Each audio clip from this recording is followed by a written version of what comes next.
नेहा की जिंदगी में हर दिन एक जैसी ही बीतता था। सुबह उठो, योगा करो, ऑफिस जाओ, शाम को घर लौटकर नेटफ्लिक्स देखो। उसका पति अक्सर बाहर रहता था। हर महीने सिर्फ 3-4 दिन के लिए घर आता।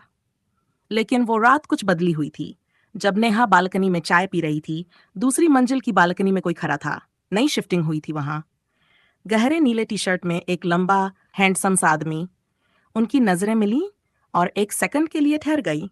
हाय, उसने हाथ हिलाया। नेहा ने हल्का सा मुस्कुराकर जवाब दिया, नया आया है? हाँ राहुल, अकेला हूं फिलहाल।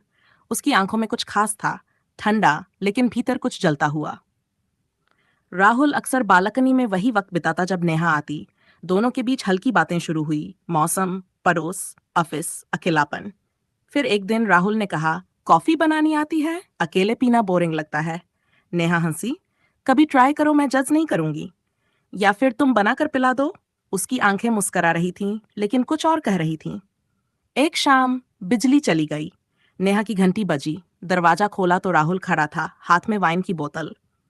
सोचा कैंडल लाइट में वाइन पी जाए।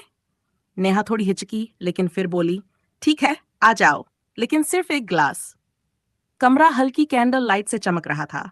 राहुल सोफे पर बैठा, नेहा सामने। तुम्हारी आंखें बहुत बोलती हैं, राहुल ने कहा। नेहा ने उसकी ओर देखा। अब चुप रहना मुश्किल था। वो उठकर उसके पास आई और बोली, और तुम्हारी आंखें कुछ छुपा रही हैं। राहुल ने धीरे से उसका हाथ पकड़ा। शायद मैं तुम्हें महसूस करना चाहता हूं, कुछ कहने से पहले। नेहा चुप रही। और तभी राहुल ने धीरे से उसके गाल को छुआ। उसके बाद सब कुछ धीरे धीरे हुआ। एक किस, फिर गहरा, फिर होंठ, गर्दन, कॉलर बोन। नेहा की सांसें तेज हो गईं और वो खुद को रोक नहीं पाई।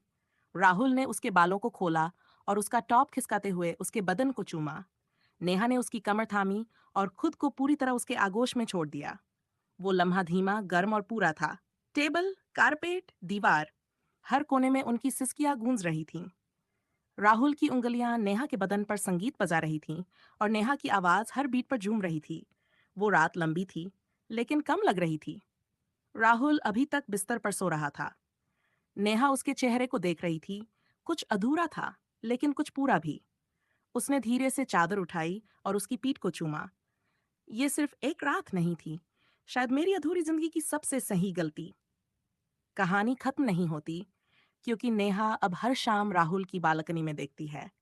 वो कोई और दिन नहीं था। वो दिन उसकी जिंदगी में जुनून की वापसी का दिन था।